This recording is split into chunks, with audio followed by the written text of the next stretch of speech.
এবার দেখাবো আপনাদের কোচবিহারের মোয়ামারিতে বাইসনের তাণ্ডব, লোকালয়ে বাইসনের তাণ্ডব। ঘটনাস্থলে বন দফতরের কর্মীরা পৌঁছন, দেখুন সেই ছবি।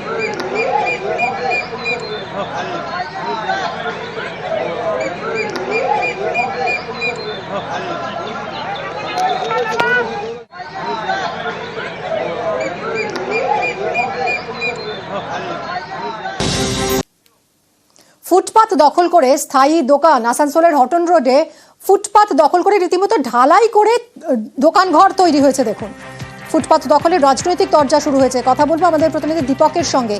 দীপক, কিভাবে প্রশাসনের নজর এড়িয়ে এই ঘরগুলো তৈরি হলো? একেবারে প্রশাসনের নজর এড়িয়ে রাতারাতির মধ্যেই তৈরি হয়েছে এমনটাই দৃশ্য দেখা গেল আসানসোলের হটন রোডে। আসানসোল বাস স্ট্যান্ডে হটন রোডের কাছে সবসময় নিয়মিত যানজট এলাকা, যান চলাচলের সংখ্যা সেইখানে প্রচুর, সাধারণ মানুষের আনাগোনা বেশি। সেই জায়গায় জনবহুল এলাকায় রাতারাতির মধ্যে ফুটপাথকে একেবারে দখল করে দোকান তৈরি না, স্থায়ী দোকান তৈরি করে দেওয়া হয়েছে, যা পৌরসভার নজরে একেবারে এড়িয়ে বিষয়টি সংবাদ মাধ্যমের কাছেই পৌরসভার আধিকারিকরা জানতে পেরেছে এবং পৌরসভার পক্ষ থেকে আশ্বাস দেওয়া হয়েছে দ্রুত যে নির্মাণ করা হয়েছে স্থায়ী দোকান, সেই দোকান ভাঙার ব্যবস্থা করা হবে। যদিও এখনো সেই দোকান ভাঙার কাজ শুরু করেনি পৌরসভা।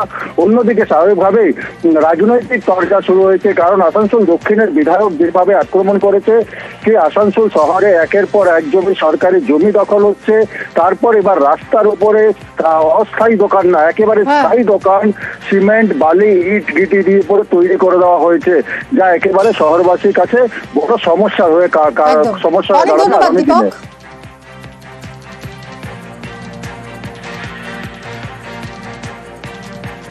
কোচবিহারের গোপালপুরে জল সমস্যা, গত কয়েক বছর ধরেই এখানে জলের সমস্যা। অনেক দূর থেকে পানীয় জল নিয়ে আসতে হয়। রিজার্ভার রয়েছে কিন্তু তা সত্ত্বেও জল মিলছে না। শুভঙ্কর আমাদের প্রতিনিধির সঙ্গে কথা বলবো। শুভঙ্কর, এরকম পরিস্থিতি কতদিন? এর কোনো সমাধান কেন হচ্ছে না? দেখো মিমি, তোমাকে জানিয়ে রাখি, কোচবিহার 2 ব্লকের গোপালপুর এলাকায় এই এলাকায় বিস্তীর্ণ এলাকা পানীয় জলের সমস্যা রয়েছে, রিজার্ভার রয়েছে, তবুও বাসিন্দাদের অভিযোগ জল মেলে না, অনেক দূর থেকে জল আনতে হয়। যদিও গ্রাম পঞ্চায়েতের পক্ষ থেকে জানানো হয়েছে যে নতুন রিজার্ভার তৈরি হচ্ছে, সেই রিজার্ভার তৈরি হলেই জলের সমস্যা মিটবে। মিমি, কিন্তু রিজার্ভার তো তৈরি হয়েছে, তাহলেও কেন এই সমস্যা? দেখো, গ্রাম পঞ্চায়েতটি বড় এলাকা এবং এখানে 3টি রিজার্ভার দরকার। একটি রিজার্ভার তৈরি হয়ে আছে, আর 2টি রিজার্ভার দরকার। সেই রিজার্ভার গুলোর কাজ হচ্ছে, সেই রিজার্ভার যতক্ষণ না তৈরি হচ্ছে ততক্ষণ সেই পানীয় জলের সমস্যা মিটছে না বলে পিএইচই দপ্তরের পক্ষ থেকে জানানো হয়েছে। ধন্যবাদ শুভঙ্কর।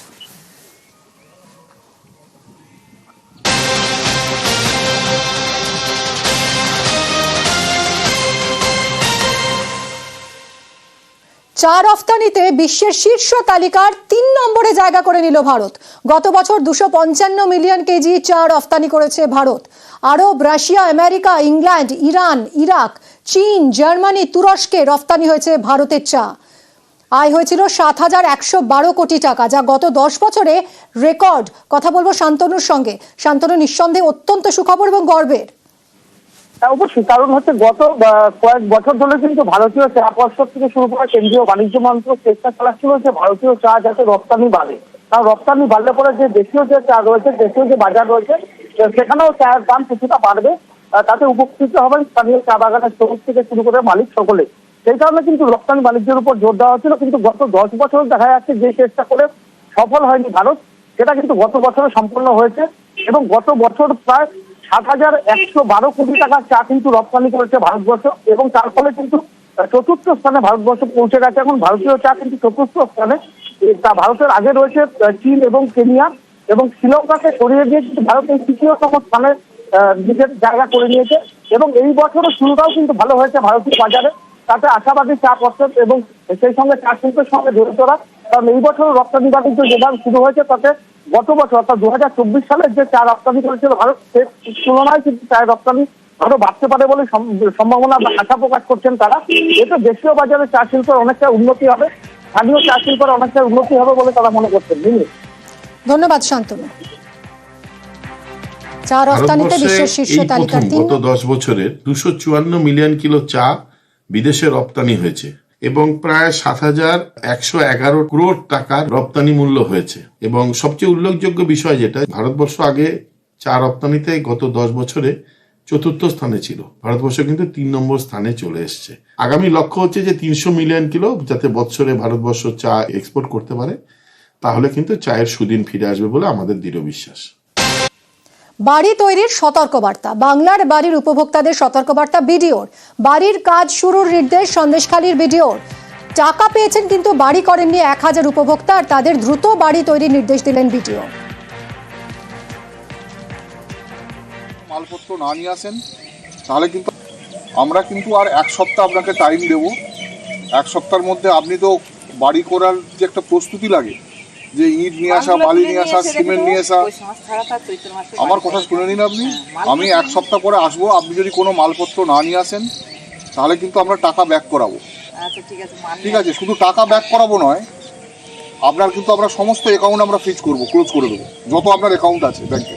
একটা বাড়ি করতে গেলে একটু ভালো করে না করলে আমাদের আয়লা এলাকা খুব অসুবিধা। শুনুন, আপনার আইলা এলাকায় আমার 5,000 লোকের টাকা দেওয়া আছে, 4,000 লোক বাড়ি করছে। কথাটা শুনুন, এই মেয়ের শরীর খারাপ ছিল, 1-1.5 লাখ টাকা খরচা করে এই মেয়ে দুটো অপারেশন করে নিয়ে এসেছে, এই জন্য আমরা একটু অসুবিধার মধ্যে পড়ে আছি। ঠিক আছে, আপনার এই অসুবিধার জন্যই আমি 2.5 মাস পরে এসেছি। আমি আপনাকে টাকা দেওয়ার পরে সপ্তাহে আসুন। অসুবিধার মাঝখানে পড়ে আছি।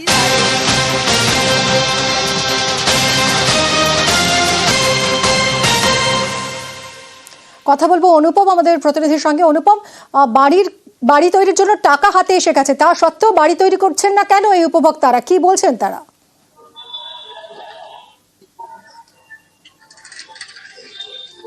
দেখো, এখানে সব থেকে বড় প্রশ্ন যে প্রায় 2.5 মাস আগে বাংলার যে আবাস যোজনার টাকা তারা প্রায় 5,000 উপভোক্তা, এই সন্দেশখালী 2 নম্বর ব্লকে 5,000 উপভোক্তা তারা টাকা পেয়েছে, কিন্তু তার মধ্যে প্রায় 1,000 উপভোক্তা তারা কিন্তু এখনো পর্যন্ত তারা বাড়ি তৈরি করেননি, কোনো রকম উদ্যোগও নেননি।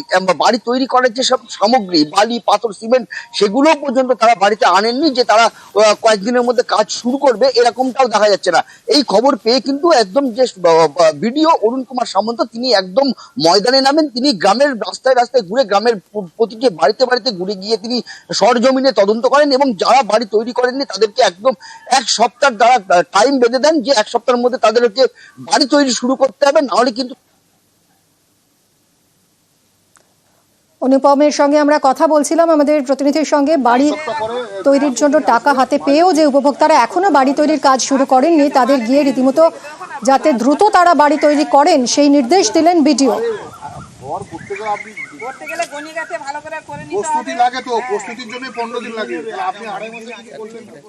মোটামুটি এখনো পর্যন্ত আমরা এরকম 1,000 বাড়ি পেয়েছি যারা এখনো শুরু করেনি।